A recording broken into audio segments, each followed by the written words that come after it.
एक भोंदू रहता था, पर वो इतना सीधा था कि सब प्यार से उसको भोंदू ही बुलाते थे। गायों की सेवा करता था और जिस आश्रम में रहता था वहाँ के गुरुदेव शाम को प्रवचन करते थे तो सबसे पीछे बैठ के सुनता था। भोंदू को लगता था गुरुजी जो बोल रहे हैं ये बिल्कुल सत्य है, इसमें कोई झूठ नहीं।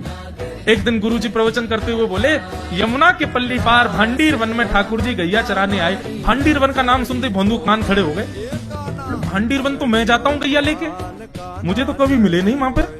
अरे मुंह में ही कमी होगी, मुंह में ही सामर्थ्य नहीं होगी उनको देखवे कि मैं ही नहीं देख पाए होंगे, वो तो आते होंगे वहां पे, मुझे ना दिखे होंगे।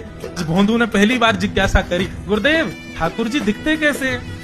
तो गुरुदेव भी हंस गया, अच्छा भोंदू पूछ रहा है, बैठ जाओ बताते हैं। मोर मुकुट पहनते हैं ठाकुर जी, और बोले 2 कान हैं लेकिन कुंडल एक ही पहनते हैं। ठाकुर जी ऐसे पुष्प तोड़ के कान के ऊपर लगा लेते हैं, दोनों कानों में एक ही कुंडल को फेर फेर के पहनते। ठाकुर जी पीली पीताम्बरी, ऐसी ठाकुर जी पीली पहनते, पीली पीताम्बरी। माला कैसी पहनते हैं? ठाकुर जी ऐसी पहनते हैं पूरी पैरों तक जाए। ये देखो गुरु जी कह रहे हैं तो निश्चित है भंडीर वन में आते हैं ठाकुर जी।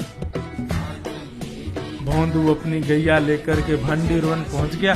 गैया चल रही थी, अब भोंदू ढूंढ रहा है, कभी वृक्ष के नीचे जाके देखे, कभी कहीं देखे, कभी ढूंढे कहीं से चंदन की सुगंधी आ जाए। गुरुजी बता रहे थे उनमें से चंदन की सुगंधी आती है, क्या पता कन्हैया यही कहीं हो।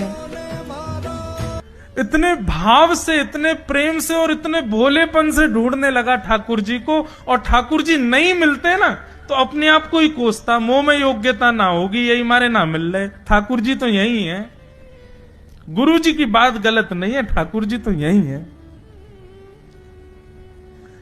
उसके उस सहज भाव पर, उसके उस सरल भोंदूपने पर ठाकुर जी रीझ गए।